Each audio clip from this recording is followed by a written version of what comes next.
Oh, didn't see y'all sitting there holding me in the palm of your hand. That didn't sound good, did it? It sounded like something, maybe not bad. Anyway, welcome everybody. It's the Tuesday edition. It is Tuesday, yes. The Tuesday edition of Burning Down with Kim Brown. This is the safe space where we set oppression ablaze. I'm gonna come up with a new tagline because safe space has just been abused out here. Like the phrase is safe space is no longer safe. Poor safe space. Safe space has been abducted. A safe space has been ransomed. Safe space. The safe space is maybe not so safe. We're gonna come up with a new tagline, everybody. But I'm so encouraged and appreciative that y'all have made some time to come kick it with your homie. We got a good show in store for y'all today. First of all, hold on. Let me get right. Uh, and set off the show, still sending our solidarity not only to the people of Palestine, but truly all oppressed people fighting off imperialism and colonization around the globe. And everybody. So I'm not covering Palestine tonight, but I'm aware of how things in Gaza are deteriorating very quickly from bad to worse. The United States is aiding and abetting Israel in the ethnic cleansing of the Gaza Strip. It's a horrific thing to be witnessing and living through, but more so, obviously, if you are Palestinian, watching either from abroad or living this nightmare in real time there in Gaza. So we want to send our solidarity, our support, our love, and we are going to continue to put the press on our fucked up government who supports the Israeli regime who is enabling this genocide of the Palestinian people. We will continue to raise our voices up and we will stand with and beside and for a free Palestine. So I just wanted to set off the show by saying that and acknowledging that. What do I have on deck for us today, guys? Well, I have an update to a story that we have been following here for over a year. And it involves the murder conviction of a then 14-year-old at the time of this incident, Baltimore squeegee worker who was attacked on the street by a bat wielding person. The child self-defended themselves and their comrades, the fellow squeegee workers, and shot this person dead. The child, in turn, was charged as an adult. The kid was 14 when this incident happened. The child was charged as an adult and has now been sentenced. I want to bring that update to you coming up here shortly. And the other thing I have is less so a story, more so some commentary, y'all. I logged on Twitter today. Why? Why'd I do that? But I logged on Twitter today, and my God, DJ Envy is trending ridiculous. And I wanted to say a little something, not so much specifically about Envy, but the way that the scheme that DJ Envy is accused of participating in is symptomatic of a larger problem of poverty, the way that Black and brown people internalize poverty as personal shortcomings, the ways in which some members with bad intentions of our community are allowed to prey upon those insecurities of poverty in order to extract monies out of people who are otherwise desperate and want to aspire to a higher class, right? There's a lot of prosperity pimping going on in the Black and brown community, not just because the whites do it too.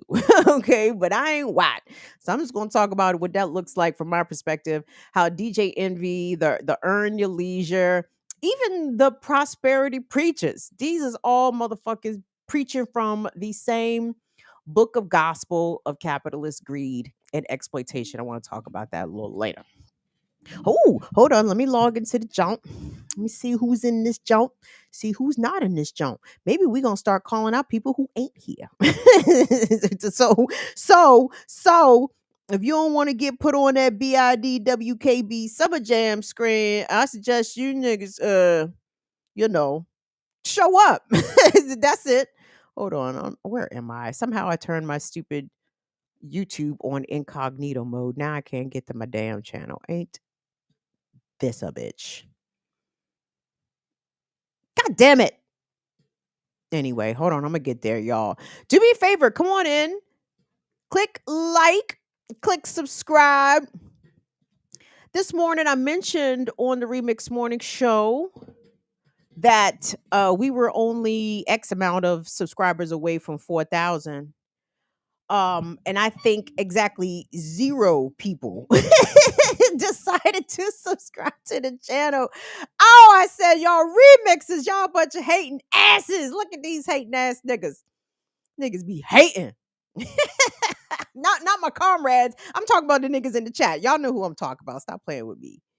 Stop playing with Kim.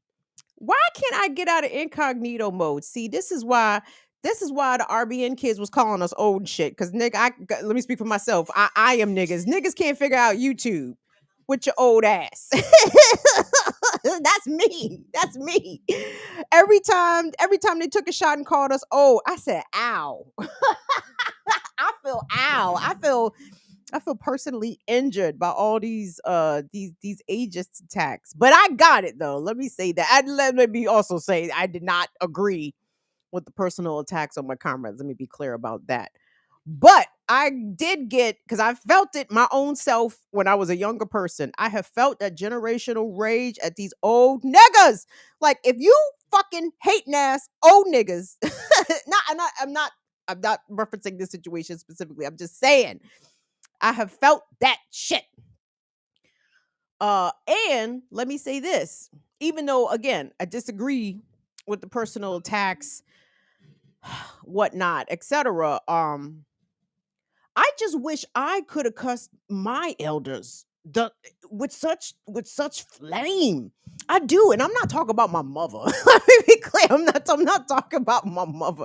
Let me, so my mother can relax. Like, mom, I'm not talking about it. I never wanted to cuss my mother in such a way. But some boomers, shit, I'm still carrying beef with boomers. Nigga, I'm big 45, and I'm still carrying beef with boomers because friend or foe, bitch. What is it? Which is it? So anyway, like I said, I disagreed.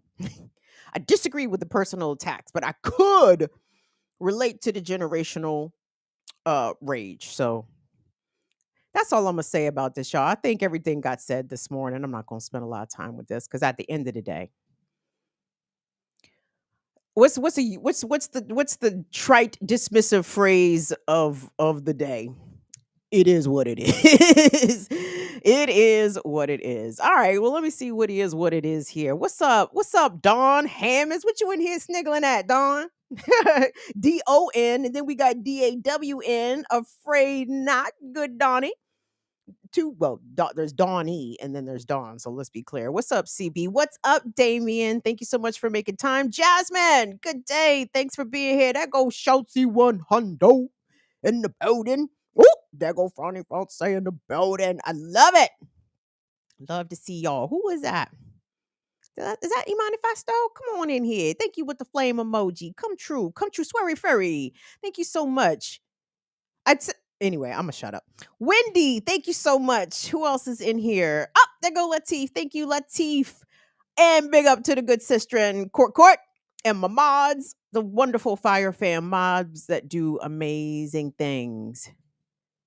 Kay Harris. Thank you. Okay, well, you're welcome. Listen, y'all. Here's the thing about me. Like, what's up, 40J Blaze? Like, I'm a mind my business all-star, believe it or not.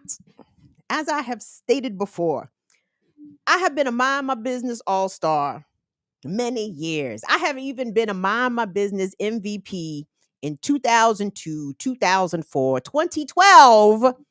2015. I was a mind my business MVP. Okay. I mind my business by and large because I don't like the personality squabbles. I don't do that shit. Run my content on my channel, y'all. Y'all not gonna find so and so versus so. I don't do that fucking shit. I'm not interested in it. I don't do the personality squabble. So to be even peripherally involved in a personality squabble, I said, what the fuck is this? What is this? This is antithetical to my whole life philosophy.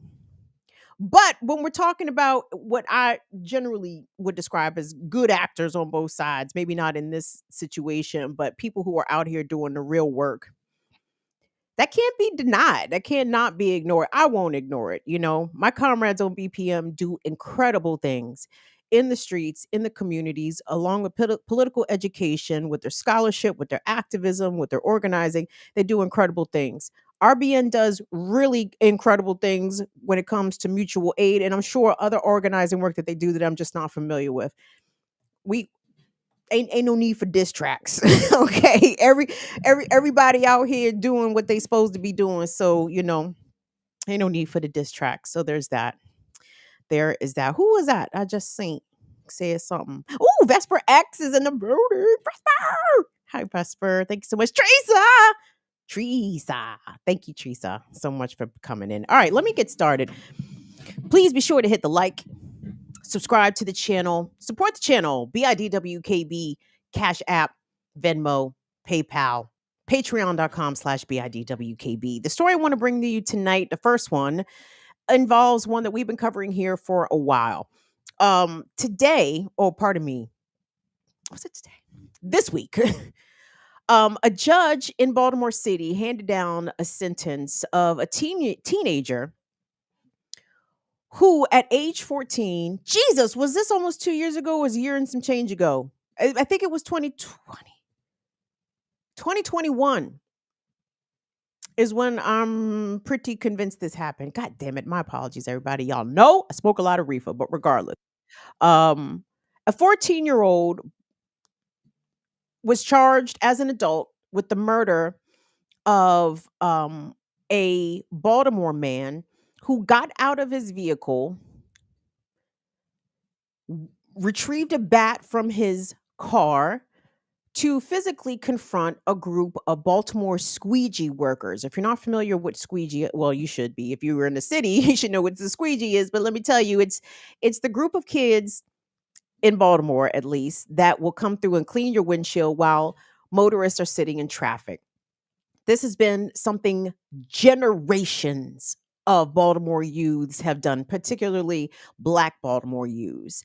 And the squeegee workers for generations have been demonized, not only by Baltimore politicians, but by the Baltimore Black bourgeoisie, demonized by the white county residents, the white residents who don't live in Baltimore City, but who live outside and then come to the city, and they act like they're so scared of the squeegee workers.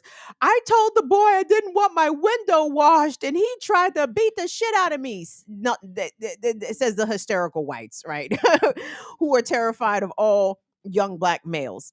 But I digress. So I want us to get the update here from WJZ 13, which is the CBS affiliate here in Baltimore. I'm not in Baltimore, but in Baltimore City.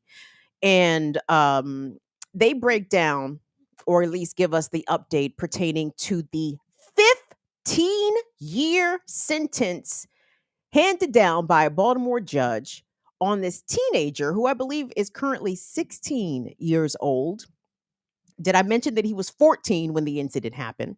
Did I mention he was charged as an adult in spite of a very plausible self-defense claim?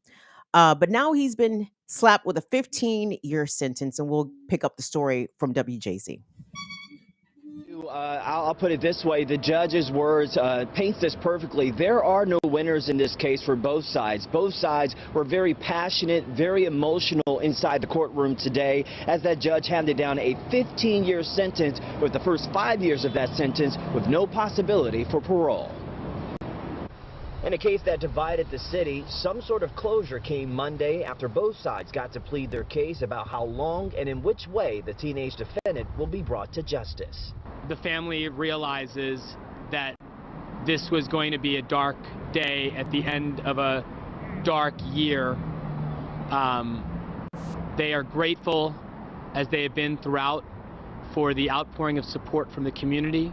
We know that there are many in the community that will share both that there is some closure that is brought from today's sentence and some frustration that the maximum sentence wasn't imposed. Inside the courtroom, you could hear sobbing from the Reynolds family and the mother of the teenage defendant, who WJZ is not identifying because he's still a minor and still operating under a juvenile waiver until he turns 18. City State's Attorney Ivan Bates says right now Maryland's juvenile system is not equipped to rehabilitate young violent offenders. This juvenile is not going to be quote-unquote in a cage with adults. They're going back to YDC until they're 18 to be around people their own age, to continue the schooling, continue all those resources the juvenile system has. But then when they get to the adult system, to have all those services, and they're not going to be in the Division of Correction near a bunch of violent killers. They'll be with young people who also have some of the same issues that they have. 15 years, double the minimum guidelines, but still not enough for the family of Timothy Reynolds, who will never have the opportunity to see him again. But the defense says in this case where there are no winners, the defendant has a chance to learn from his mistake. He will return to the community one day. He will be a much different person. He's going in as a boy, but he will come out as a man. But he will be a changed man. And like I told him in the courtroom, we all make mistakes. But our past mistakes shouldn't define us. They should refine us. But still a hole that may never be filled for the Reynolds family, including his wife Shannon. This goes out to Tim wherever you are. I'm sure you're on a beach somewhere in Santa Monica. We love you and we'll never forget you, and we'll always celebrate you, and you'll always be in our hearts. Love you, Tim. A lot of sorrow from the Reynolds family, and this journey is only just beginning for them. The defendant's attorneys in this case, as they seek out this rehabilitative journey, if you will, there are possibilities for modifications and appeals of this sentence. That is a journey that the family's attorney for the Timothy Reynolds family said they will be present for at every turn. Now, I did talk to the grandmother of this defendant, who said that she was pleased with the outcome given the maximum of what it could have been. It could have been 35 years, and instead this judge decided to hand down 15 with no parole in that first 5 years to give him a chance to rehabilitate, get his education, and to re-enter society at some point. We are live here at the... A very disappointing outcome, and the fact that he didn't get 35 years as cause for a celebration. Well, I guess it is cause for a celebration, knowing how punitively this country treats Black people, but especially Black children and disproportionately Black boys. You know, they have to be brought to heel. They're super predators, right? 15 years in jail for a 16-year-old. Oh, well, he'll get his rehabilitation, everybody, because isn't that what happens in jail? People come out rehabilitated. They don't come out as better criminals. They don't come out more violent. They don't come out further traumatized. They don't come out with serious inabilities to cope with society. They don't come out with resources that they need to reintegrate themselves. I mean, this fallacy and this myth that the media reinforces, that supports the fucking propaganda of the state, is that jail is somehow good for people. Jail rehabilitates them. Jail makes them better. Where's the proof? Where's the evidence of that? There is none. In fact, all the data points to the contrary. But shame on this young man's lawyers. Did you hear his attorneys? And I know the package did not do a good job of differentiating who was whom there. But among the last people to speak were the defense attorneys for the young man. And for them to go on about the mistakes that he made. What mistake did he make? He was out on the corner of Light and Conway Streets, right there going into downtown Baltimore, not robbing people, not selling drugs, trying to make a, quote, honest dollar. Well, there's nothing honest about the dollar, because the fucked up system that drove the children to the corners of downtown Baltimore so they can earn money to support their household, that's a dishonest representation of the system. What I'm saying is the system is dishonest, not the children. You understand what I'm saying? But the fact that we have the conditions in place that these kids know that going out to wash windshields is a better basic guaranteed income in some way than whatever the city provides or fails to provide, right? But the child my point being is that ultimately I don't think this child made a mistake. I think this child was exhibiting self-defense. This child didn't run up on this motorist. Tim Reynolds, who I believe was 40 in his 40s when this incident happened, had driven away from where the teens were congregating, parked his car, retrieved a bat, ran across several lanes of traffic to confront physically these teenagers, these kids wielding a weapon. You think he came over there to see if they was okay? Do you think he came over there to talk with a bat in his fucking hand? All of those young men know and knew that either their lives were in danger or their bodily safety was in danger. And this young man went and retrieved a gun, which in America, there's 440 million of them bitches. So it ain't, don't blame the child for the ease of access to the fucking guns. Blame the society in which the child entered the world into. So the child went and retrieved a gun and did what men in this society are taught to do. Kill. The child killed him.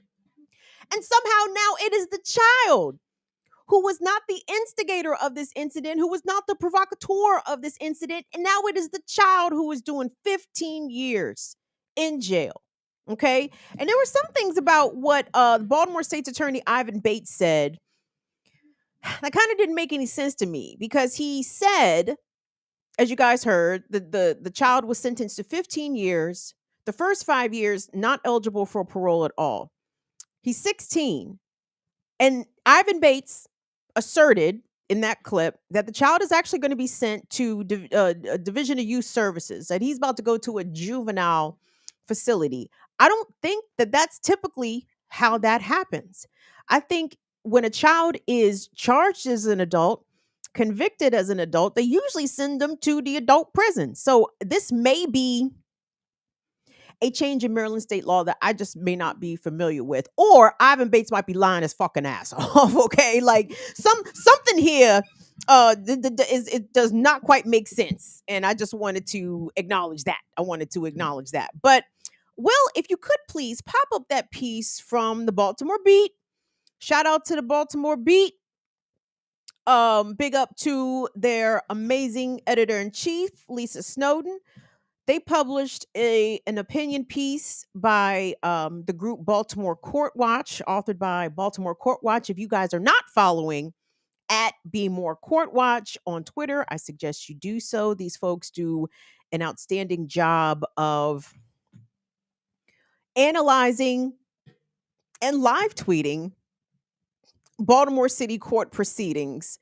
And they oftentimes, just by them reporting accurately, they oftentimes show how frequent it is for juvenile offenders to be held without bail, and usually the very harsh way that Baltimore City treats children. And let me pull the piece up myself, because there's a number of things that stood out here, because Baltimore politicians and politicians across the state of Maryland are pissed off. Why are they pissed off? Well, the Maryland General Assembly, was it last year? Hold on, let me pull this up. There have been some state protections enacted to help protect the rights of children who find themselves detained or even arrested by police. The Maryland General Assembly was able to pass the Child Interrogation Protection Act, which puts certain, what we would assume would be common sense protections in place for people who are held up by police as juvenile offenders, right? And some of these protections now include that police cannot interrogate juveniles without either the presence or consent of their parent or guardian, that an attorney has to be made aware that the child is in custody, in police custody, before they are interrogated for the first time. And the child has to be read their Miranda rights in an age appropriate way. Okay. This was put into place for a number of reasons. Juveniles, at a rate of 90%, according to this piece. Will, at your convenience, can you drop the link for that in the chat? Juveniles are far more likely than adults to waive their Miranda rights. They are far more likely than adults to just start talking to the cops. And the police count on that, right? And we know that a lot of these crooked ass police departments, Baltimore City being right there, they don't give a fuck who actually did the fucking shit. They just want somebody they can pin it on. They want somebody that the Baltimore police commissioner can stand up at a podium and say, we got him.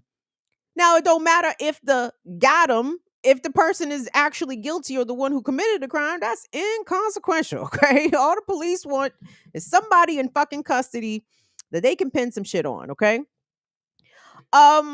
Hold on, let me pick this up. Hold on, let me pick this up. It says the summer of 2023 saw the return of wait, no, that's not the right. And so anyway, so this article, this opinion piece, written by Baltimore Court Watch, talks about how there's been a lot of pushback from politicians across the state when it comes to the PA, rather, the Child Interrogation Protection Act, including from Baltimore State's Attorney Ivan Bates, including from the Baltimore County State's Attorney, and from county executives and different politicians from across the state. They are pissed that there are more protections in place for the kids, and how this makes the job of police harder somehow, because the police cannot now freely violate the constitutional rights of children. Politicians are angry, okay? Which should tell you everything you need to know about this democratically controlled state in which our governor is black, our lieutenant governor is a woman of color, the mayor of Baltimore City is black, the county executive for Prince George's County also black. Like, we have a lot of black leadership here in Maryland. We have a lot of black misleadership here in Maryland. And them motherfuckers be plotting against us and against our kids every chance that they get, with some exceptions in the General Assembly, as you see some occasionally some progressive policy actually does get passed in the state of Maryland. Hold on, let me find this up. Okay, the law. Okay, so yes, the CIPA. Okay, so let me pick this up from the article. It says the law was backed by organizations including the ACLU Maryland and also the Youth Justice Coalition as a way to protect children from interrogations by police without a full understanding of their rights. And let me be clear, police count on would-be juvenile offenders not knowing their rights so they can railroad them into shit, okay? And it says studies show that children who waive their Miranda rights are it says that children waive their Miranda rights at a rate of 90%. They make false confessions at a higher rate than adults. This is according to the ACLU Maryland that they noted in their 2022 General Assembly report. And it says since the law went into effect, the attack of the rights of children has come on from the county executives, local prosecutors, state delegates, and more. It says in July, shortly after the Brooklyn Homes mass shooting, which we covered here on this channel, everybody, remember that mass shooting in Baltimore City, where residents of the Brooklyn Homes neighborhood called police for hours and hours and hours. Hey, y'all might want to come over here. Shit's starting to get rowdy. Police said, nah, we good. We ain't coming over there. Oh, what? And then happens the worst mass shooting in Baltimore history. And the police knew all about it. I'm sorry, I got a little distracted. Hold on. Yes, okay. It says it's county executives. It says in 2023, the Brooklyn Homes mass shooting, 10 prosecutors, including Baltimore City State's Attorney Ivan Bates and Baltimore County State's Attorney Scott Schillenberger, attacked the Children Interrogation Protecting Act and the Juvenile Justice Act of 2022. It says since then, the list of politicians making public statements against CIPA include Baltimore City Mayor Brandon Scott, black mayor, and Baltimore County, and Howard County Executive Calvin Ball. Oh, shit. I'm not shocked. Baltimore County Executive Johnny Olszewski and the Harford County Executive, whoever this nigga is, fuck that nigga. Calvin Ball, interesting, because Calvin Ball, Howard County Executive, where I'm from, where Brother Jared resides, no relation to Brother Jared, by the way. I think if Jared actually wanted to make a Howard County executive run, he could do that by easily manipulating people's, vote for Jared, not Calvin. vote for J, not C, when it comes to the ball. So anyway, that is just a little thing there. But hold on. So anyway, you guys, the statistics surrounding the rates in which the state of Maryland prosecutes juveniles as adults is pretty astounding. I'm gonna read y'all. Keep that up there. Well, let me read y'all from the Twitter timeline. Radical Industry Escape Artist, which is an awesome name. But it says 80%, and this is per this article and also per data from the state of Maryland compiled by the ACLU. It says 80% of kids automatically charged as adults in Maryland are black. Let me read that to y'all one more time. 80% of kids automatically charged as adults in the blue progressive state of Maryland are black. Kids charged as adults cannot access juvenile services like mental health care, mentorship, and family services until they go through the rigmarole, their word, excellent word, by the way, the rigmarole of a transfer hearing, which takes months to years. Also, that's why I'm confused at what the fuck Ivan Bates was talking about. If this young man, this squeegee worker convicted of this murder, in my opinion, self-defense, let's be clear about that.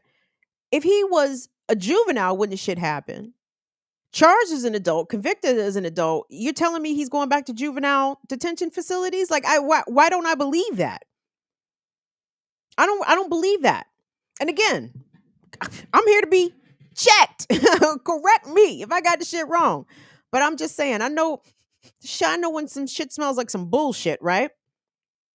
Let me go on in this thread. It said, after all of that, less than half of black kids have their cases transferred back to juvenile court, while nearly all white kids have theirs approved.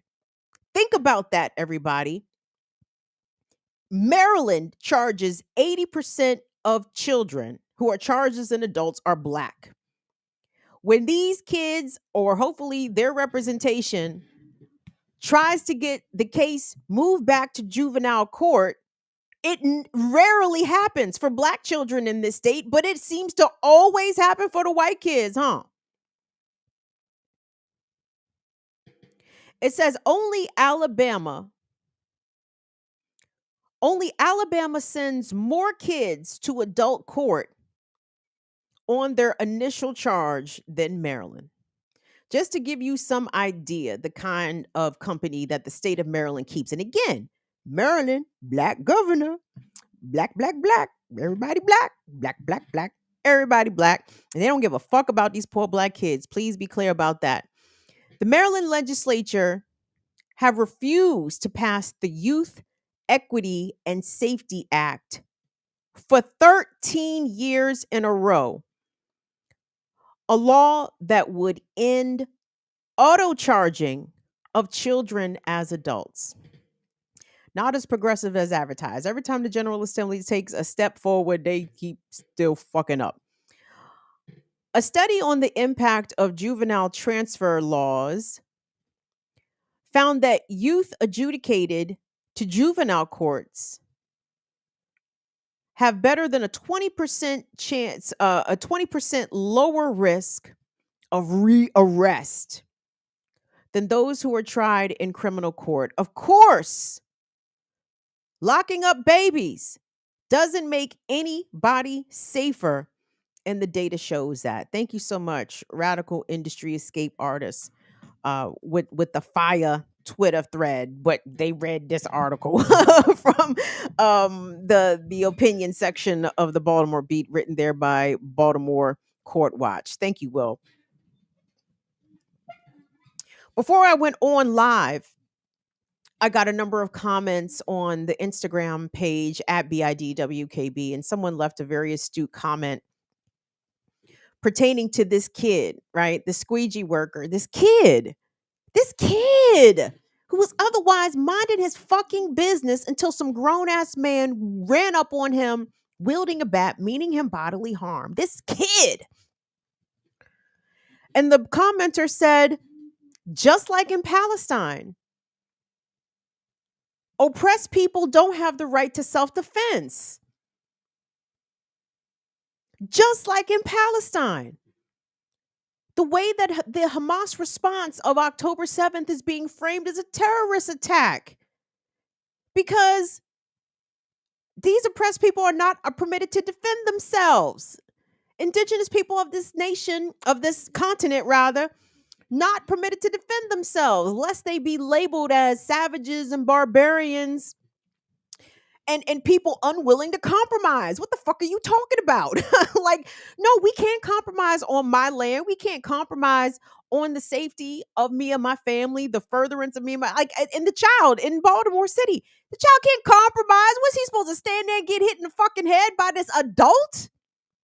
Why is the child facing the consequences for bad decisions in the immediate by Tim Reynolds? And again, I'm not trying to smear the dead, but at the same time, bruh, you could have stayed in your fucking car.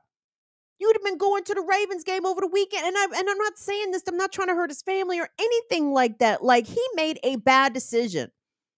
I expect better decisions from the 40-something-year-old than I do the fucking 14-year-old. But the 14-year-old is charged as an adult. The 14-year-old is about to do big boy time. And the kid was 14. But Black children are expected to be all knowing of the law, be all knowing of the consequences, be all expected to comport themselves with the highest rates of, civility out in the streets, regardless of their home situation, regardless of their socioeconomic background, regardless of the piss poor level of public education they're receiving. These kids are supposed to be fucking angels out here. And people like Brandon Scott and Ivan Bates saying that these kids is out of control. No, motherfucker, your city is out of control. Don't blame the children. The children are the reaction. The children are the response. The children are manifesting what you and other politicians and leaders and corporations and capitalists. The children are manifesting what has been poured into them. And if they are acting out violently, it's because they have received nothing but violence. Poverty is violence. Bad education system is violence. Inability to drink the water is violence.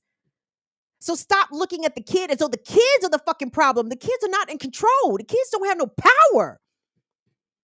And even in a potentially life or death situation, the Black child is not allowed to defend themselves, lest they be held to very high standards under the law. They are supposed to respond with adult maturity,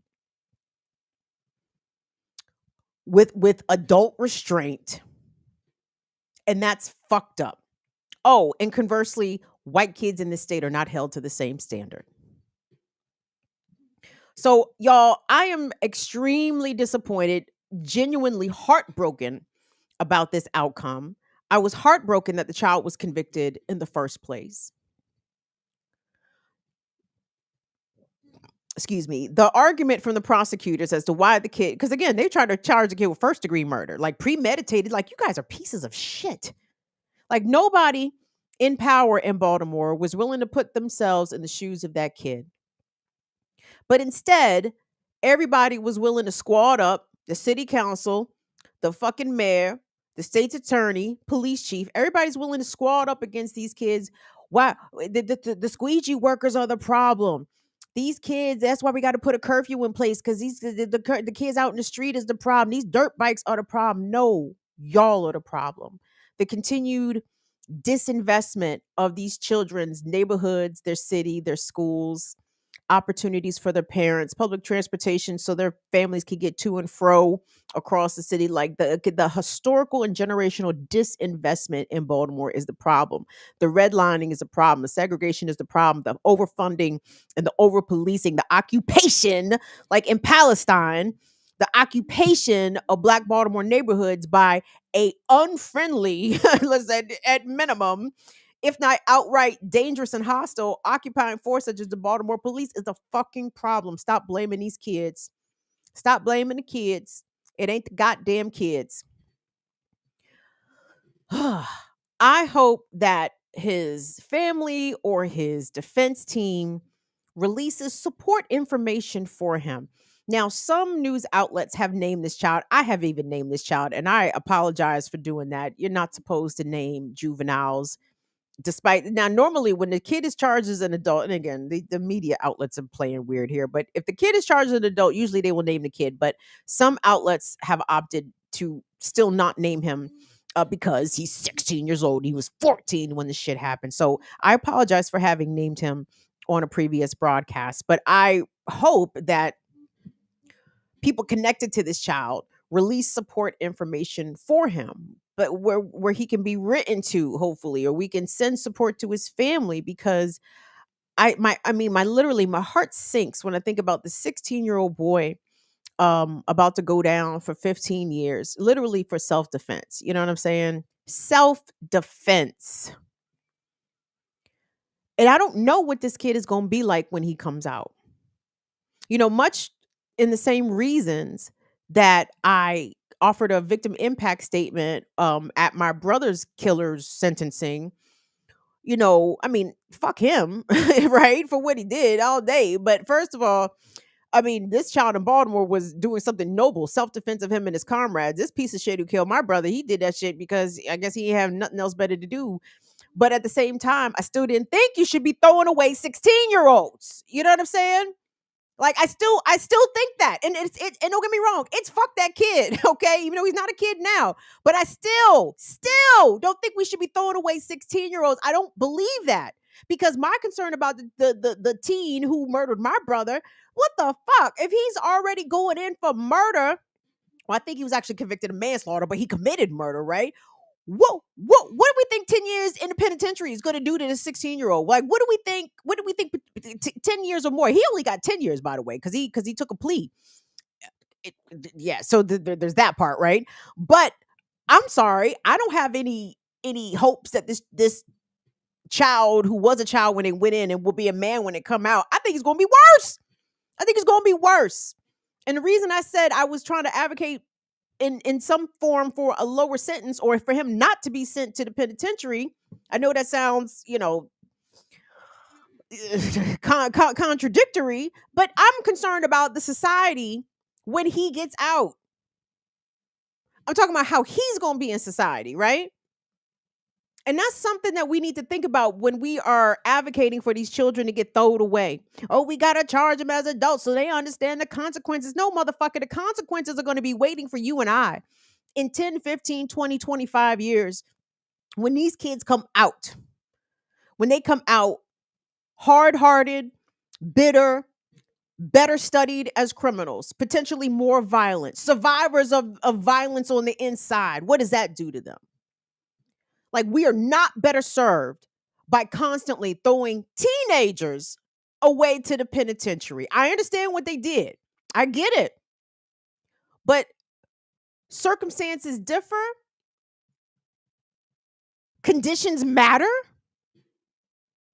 And I don't think this blanket throw them all away, lock them all up strategy is going to work for us. We've already seen it not work from a generation ago of the war on crime and the crime bill and its lasting consequences. So we're about to really gear up for the crime bill 2.0, whatever fucked up legislation that's going to look like coming from out of Congress. Oh, by the way, they still ain't got a House Speaker, so maybe ain't shit coming out of Congress.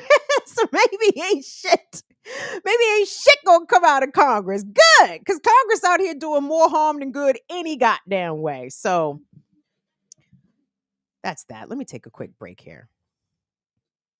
Thank you all so much. Let me pull up the chat. I'm so y'all. I can't tell you what it's like to live, and some of y'all already know. I know some of y'all live in Massachusetts. Some of y'all live in California. Some of y'all live in New York. So y'all know what I'm talking about. Like, you live in a place that's quote progressive, and these motherfuckers are doing the most racially biased, regressive shit you can think of to the most vulnerable, to our kids. And it's like, I hate you motherfuckers so bad. Like, I hate all of yous. Every single fucking last one. Everybody on the city council, everybody at City Hall, everybody in the police department, everybody at the state prosecutor's office. Like, y'all are all terrible fucking people in Baltimore. Not the residents. I'm talking about the leadership of Baltimore. Garbage.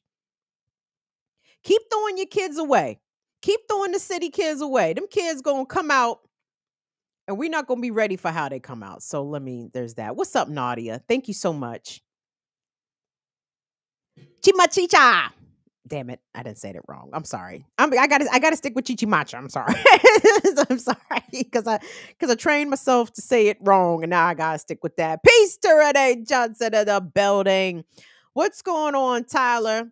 What's up, Lady Alex? Lady Alex, I think you had ran us some support in a recent show, and I did not acknowledge you properly. So thank you so much to Lady Alex for supporting the channel. Thank you all for supporting. Thank you all for being here, man. You know, we try to keep it on the up and up as much as possible on the Burn It Down with Kim Brown platform. I was actually going to run y'all with the okey doke and open the show and be like, guys, serious news. Britney Spears biography has hit bookshelves. And Britney said she was pissed when Christina Aguilera did that Rolling Stone cover with Justin Timberlake. I said, oh shit. No, but I'm not. I'm just playing with y'all. I fucks with, you know what? I'm gonna shut up. I don't care enough about Britney Spears to even offer no commentary. So let me shut the fuck up. But I was gonna fake y'all out by making y'all think that I cared about the Britney Spears memoir, and I don't. And I do not. Thank you, Latif, for dropping all the linkages and such in the chat. Thank you. Yes, do what Latif said. Like, share, subscribe, support the channel. Free or material. We take it all. We appreciate it all. Thank you guys so much. So let me get to this next story. And guys, and I don't have any new details to break about the saga that has engulfed Breakfast Club host DJ Envy, real name Rashawn Casey. Rashawn was allegedly kicking it with scammers, okay? And the funny thing is, he has been getting a lot of heat, a lot of pushback, justifiably. It doesn't sound as though he's coming up with good answers. In case y'all don't know what I'm talking about, DJ Envy was partnered with a real estate mogul, let me put that in quotations, by the name of Cesar Pena, who had been making regular appearances on the Breakfast Club's syndicated morning show, which is based out of Power 105 in New York City, iHeartRadio.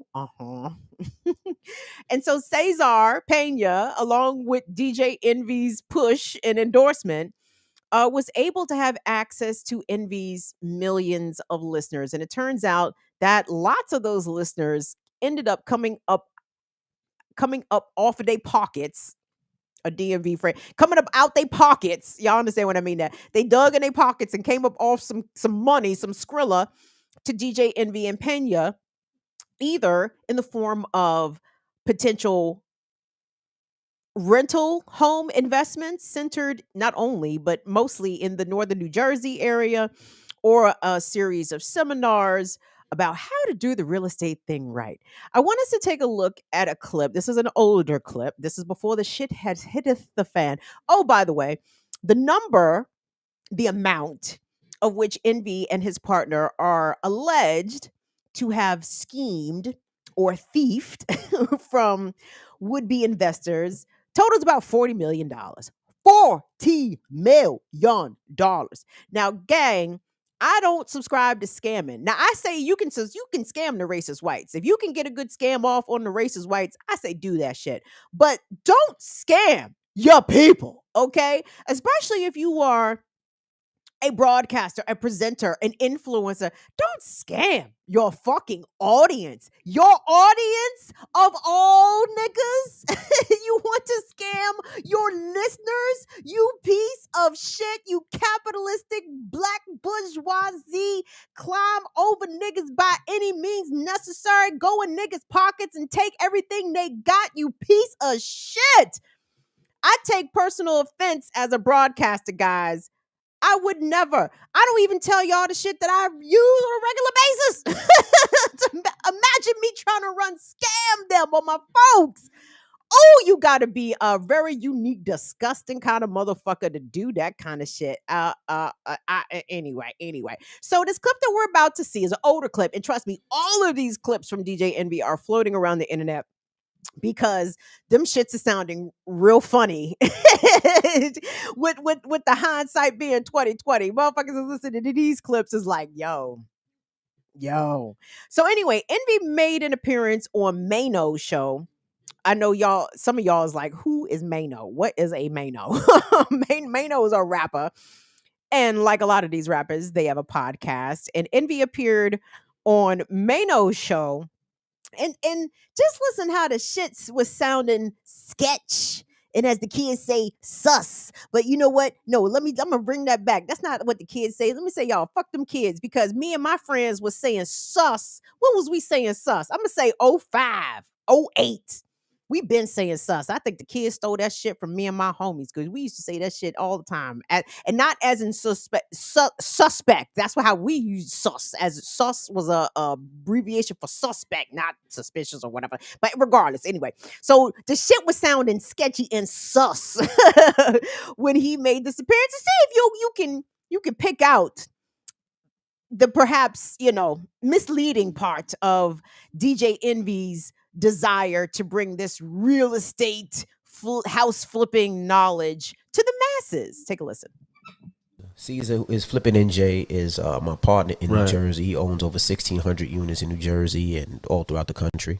Caesar was in prison before. Caesar was in prison. Caesar was locked up, and he learned how to do real estate in prison.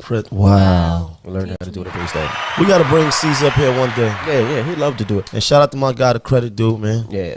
So with Caesar, he taught me how to do it the right way. He taught me, why he was like, his first thing is, why are you using your money? I said, what you mean? He said, you don't use your money. You use other people's money to get these deals. And started teaching me the game of how to do it without using minimal money. And how do you?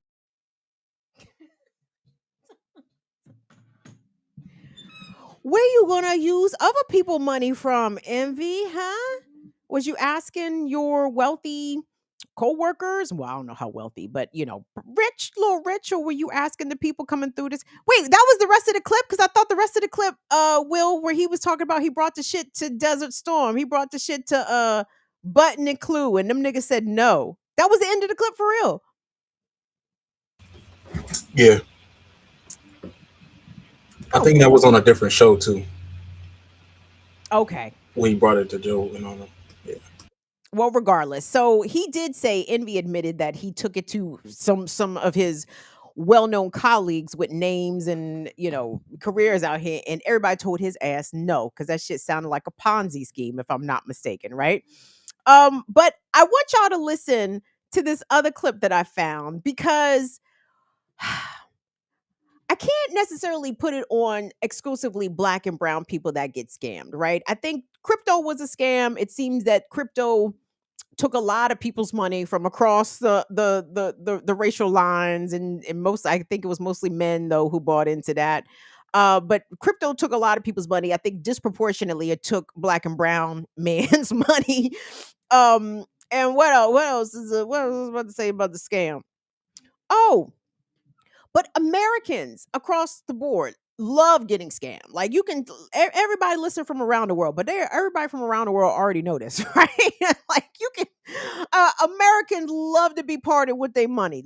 I mean, love it. Okay, you can get an American to send you money. A lot of instances, and the shit don't even have to be a good story. Like Americans, for some reason, unwittingly or sometimes wittingly, just want to mindlessly redistribute their wealth to the scammers from around the world, right? And sometimes the scammers are right here stateside.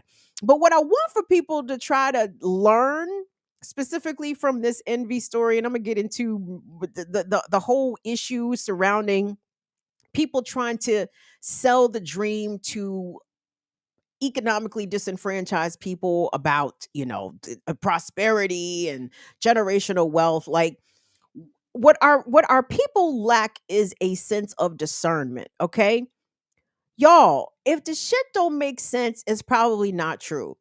And we have a tendency to think, we as poor people, especially brown and black marginalized folks, we think that when motherfuckers start talking that financial game or that real estate game, we think that we're just too ignorant to understand. Like we don't have, let's say, the familial context. Well, nobody in my family knows anything about finance or investing or real estate. So, maybe DJ Envy know what the fuck he talking about. and the answer is no. The answer is no. But y'all tell me in the chat who this sister is in this upcoming clip. I don't even know who this chick is, because go to show you how in touch I am with the culture. But this chick who appeared on the Breakfast Club, because everybody apparently has been aware that Envy has been in this house flipping business for some time now. So a number of guests would come through the Breakfast Club and ask him about it directly. So this next clip, and maybe Will, if you know who this is, you come on here and tell me who it is after you play it. But watch the way this sister innocently but directly and with a lot of common fucking sense ask this nigga, what? You doing what? How? What? Take a listen, y'all. Check it out. I adore you. I want to get a house from you. Should I don't see houses? But what if you flipping something? Ain't it houses? What the fuck you doing? Every time I see you doing something, you flipping a house in New Jersey or some shit like that. No, I'm not a realtor. Houses. I buy flipping houses, I fix them, and I rent them out. I'm not a realtor. I'm trying to encourage people to buy homes and to create. You should become a realtor. Okay, but I'm trying to figure out, because then you got the home and you try to make money off the home, and you making money off the home. Yes, ma'am. So you selling the homes? I'm selling rooms or apartments. I'm keeping it. SROs. Yeah, I'm keeping it. So you the slumlord. You got 4 families worth of niggas living under one roof? Oh my God. Does the government know?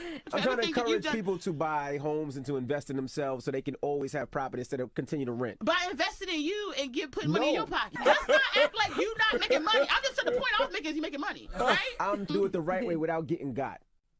But they got to get got by you before they don't get got. Y'all, I'm telling you, people who are in status positions of high visibility or high net value, net dollar worth or whatever, we cannot make the the false assumption that these people are somehow smart. No. The reason why people should not have invested with DJ Envy is because this nigga's a DJ.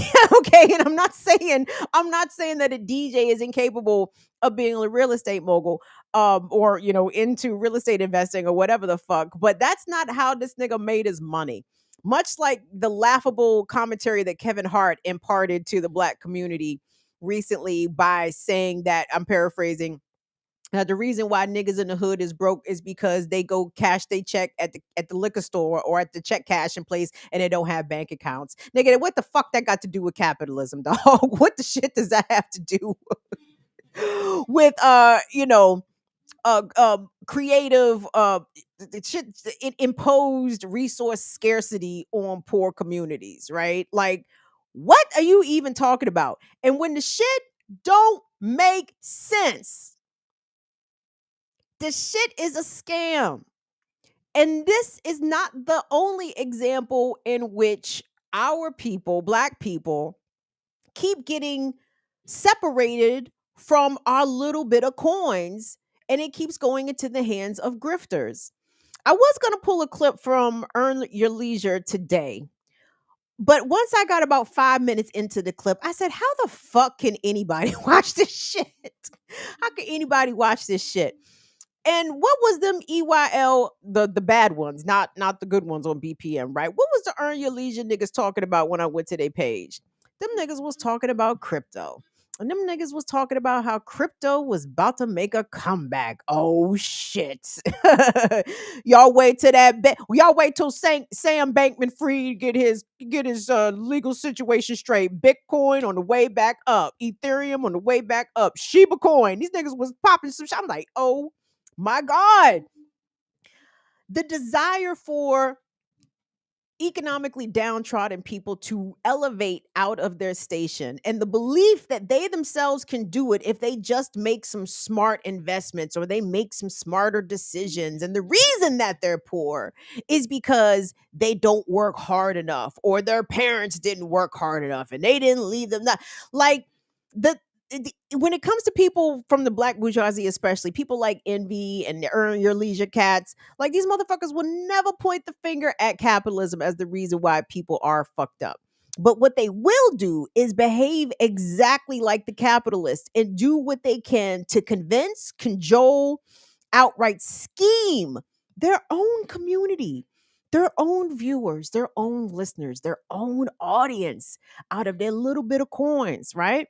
You know, yeah, I'm sure I have no idea what the demographics of the Breakfast Club audience is, but for the Black listeners, I would imagine, a lot of people's poor. a lot of people ain't the Breakfast Club as an audience ain't balling, right? It's probably a bunch of 18 to 35-year-olds, 18 to 45-year-olds.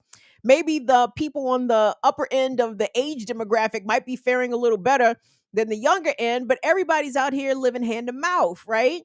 And so for Envy, Earn Your Leisure, and let me even pull in some of the prosperity preachers into this, like the whole scam that the reason that you're poor is because you didn't work hard enough, or you didn't try hard enough, or nobody left enough for you, or Jesus don't like you. It's like you not praying right, cause God will rain down blessings if you pray right. The money's coming. Who said that? TD Jakes. The money's coming, sir. What? How much that Learjet cost? How much that PJ cost? TD Jakes, Creflo Dollar. Who was these other niggas? Eddie Long, Jamal Bryant. I don't know if Jamal Bryant has prosperity pimped his way to a jet yet, but I know he's trying, right?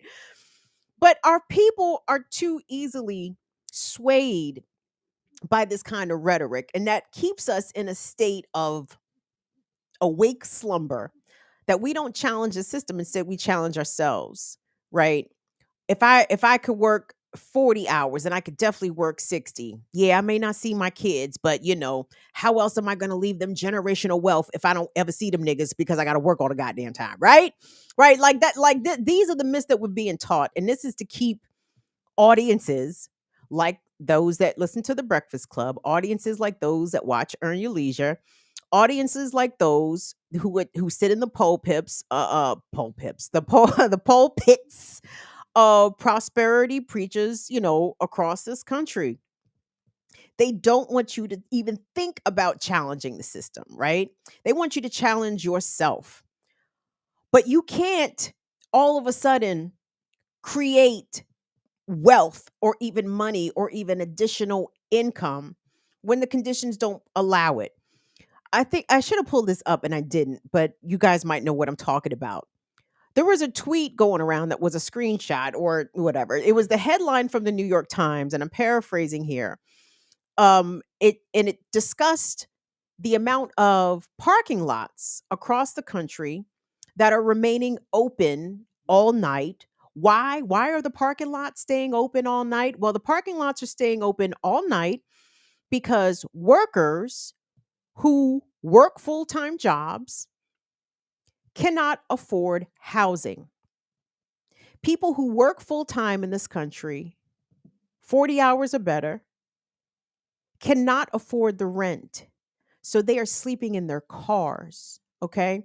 And the New York Times, as a headline, had the audacity to frame this as, quote, affordable housing. But it's not affordable housing. These people are houseless, they are homeless. Your car is not affordable housing. Your car is a car. Your car is a vehicle. Your car is a mode of transportation. Your car is not where you should be laying your head. But in America, we want to exploit people's labor so much and extract so much from them while giving them absolute crumbs that we live in a country that is perfectly acceptable with thousands of people now slumbering nightly in their vehicles, sometimes at their actual workplaces. Can you fucking imagine? Can you imagine working 8, 10, 12 hours? Maybe going someplace, find some place to wash up. Maybe you can wash up in your company's bathroom, right? And then what? You find something to eat and you go bundle up in your car at the parking lot at your job. This is 21st century America. You are not going to be able to Bitcoin your way out of this shit. You are not going to be able to house flip your way out of this shit because there are bloodsuckers and vultures like DJ Envy and Earn Your Leisure and Reverend Deacon so and so who can't wait to separate you from your little bit of money. And they don't care if you're homeless. They don't care if they rent the same house or flip the same house 2 and 3 times and keep stacking that money. Like this devotion for non-white folks especially, but black, brown people, yeah, this devotion to capitalism in excess is just so disgusting. Like DJ Envy, I don't know what he makes from iHeartRadio, and I'm not pocket watching, as it were, but I would just assume that he has a salary of probably between 250,000 and 2 million, right? I think it could be that great of a range because maybe even more. Maybe he makes more than $2 million. Or even two, let's say if it's on the low end, $250,000. I don't know what 250K is going in New York. You may not be able to buy all the chains and shit, but you probably would be able to live in Manhattan off 250,000 annual salary. But my point is, whatever he makes is a good salary. And not to say that people shouldn't hustle, you shouldn't hustle up some, but do your outside hustle all you want. Make your appearances, host your events, do all of that. Don't scam your audience. Why are you so greedy? Why are you so devoted to capitalism that you would even use capitalism on your own audience? Like you would literally take from the people that help to put you in the position that you're in. The bloodsuckers, the vampires. And there's a lot of people in our community that are willing to exploit us in that way. And I need and again, it ranges from the likes of DJ Envy to a Creflo Dollar, right? But what I think we need to be doing is not letting our people fall for the okey doke. And I know y'all be like, Kim, people gonna do what they want to do, whatever, whatever. The problem is a lot of these narratives don't get any pushback until the shit hits the fan, right? Like, whoever that sister was in the clip. Will, did anybody identify who that sister was in that second Breakfast Club clip? Because my sis was hitting the fucking marks, whether or not she intended to or whether or not she even knew she was doing that. Like my sister was asking the goddamn questions, and that nigga didn't have no fucking answers. Will, you know who that was? Hold on, I'm looking. I forgot who said it. Give me a second. All right. Well, my point is, y'all, we're not going to be able to capitalism our way to freedom, okay? But what we can do, we can common sense our way out of being fleeced and manipulated by bloodsuckers like DJ Envy and the like, right? Who was it, Will? Yamanika Saunders. She's a comedian. a queen. I'm about to follow her ass. Did you Black hear? Magic says she's from Baltimore. Is she from? Parker said that was her name. I'm about to follow her ass. Cause Will, did you see how my sister was putting the connections together? So hold on, nigga. I gotta give you the money so you can get me the money. You robbing us first before they rob us? Okay. Right. Listen, thank you, Will. Thank you for that. No problem, G. Y'all, I'm just saying, you need to be hearing it. This is what I'm saying. And only DJ Vespa and maybe Black Magic, maybe a couple people would understand me when I said this. Law, I do have some extrasensory perception, right? I'm not psychic. I don't hear voices. I hear bullshit. Okay, like I hear fucking tomfoolery clear as goddamn day, and that's what I want us as a collective to be able to identify and then disseminate that wisdom, that wisdom to our people, because our people are lacking good goddamn common sense out here. Our people is willing to send money to outright snake oil salesmen, and we ain't got it at the end of the fucking day. Like, the whites can be fleeced, all that. The Trump supporters can be fleeced. I mean, I'm talking, yeah, fuck them. The Trump supporters can be fleeced. Fuck them niggas, right? We ain't got it, okay? We ain't got room to get fleeced, okay? Because we will be homeless, sleeping at our cars at our fucking job for giving some goddamn money to DJ Envy, Cesar Pena, and the fucking Reverend. You understand what I'm saying? Because you gotta tithe. You gotta tithe your way to prosperity. God needs your 10%, even though God don't need no money for Jesus anyway. Anyway, y'all. Common sense, don't fall for the flim flam, and don't be afraid to call out scammers, grifters, misleaders, the black celebrity grifter class. Like, don't be afraid to call them people out and call them people clowns to all your friends and family who follow these motherfuckers on Instagram who say that, oh no, Envy got a good plan for the flip. No, nigga.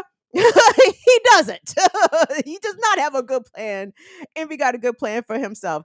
Courtney, I adore you. Thank you so much. Thank you so much. Courtney gave me the name of the sister also, Yamika.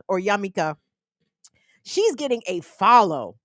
And I don't even know how old that clip was. I assume that it's old, but god damn, she pulled that nigga's card every 10 seconds. She was pulling that nigga's card, and she wasn't even trying to. She wasn't even trying to make the nigga look bad. But that's my point. We need to be able to recognize examples of even mild confrontation about people's plans and schemes or whatever, and be ready to call that shit out for what it is: utter bullshit and nonsense. That's my show, y'all. My boss is coming to my office door. My boss would be Bagheera, by the way, and Bagheera has let me know that she's ready for me to be done. So let's call it a night, everybody. Oh, somebody sent us some money. Hold on. You stay right there. I'm coming right to the Munsies. I don't know if anybody else sent us some money, but if you did and I missed it, thank you. I am appreciative. Please and thank you.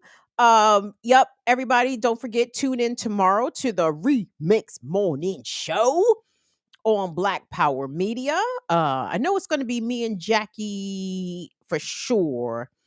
I think Camus gonna be there too. Camus gotta be there because I don't know how to run the broadcast. And Ear Doctor, he dissed us for the week, so we jive like mad at him. So anyway, Nadia, thank you so much for your super chat support. You said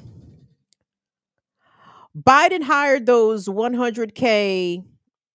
Hold on. Biden hired those 100,000. Oh, yes, he did. New cops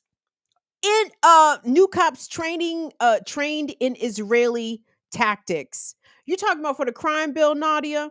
Yes, because the crime bill, Bill Clinton and Biden. Oh my God, y'all! If y'all could find those Senate legislative sessions when Biden was senator from Delaware, and was, I mean, this motherfucker dick was hard with talking about how many people he was gonna put in jail for jaywalking and shit. And he was like, you should have called it the Biden crime bill. Ha ha ha. Yeah, we should have called it the Biden crime bill, bitch. Sorry, not you, Nadia. I'm sorry. Let me get through Nadia's comment. It says Biden hired those 100,000 new cops trained in Israeli tactics and methods to bring that occupation back. Yes, to bring that occupation back home. Religion has theocrats packing the SCOTUS, yep, the Supreme Court, and doing January 6th atop victim blaming and and what? And just world theory. Girl. Where Ear Doctor asked, me and Ear Doctor can look at each other and be like, what's the just world theory? But thank you, Nadia. Now I got something to look up. And you guys, I have started listening to some audiobooks. I'm listening to a good one right now by an author named Laura Bates, and it's called Men Who Hate Women. Now, before everybody who already thinks that I hate men, before y'all log off, hear me out. Hear me out. First of all, this book, written by a white woman, she is dragging the fuck out of her people. I said, that's what you do, Laura.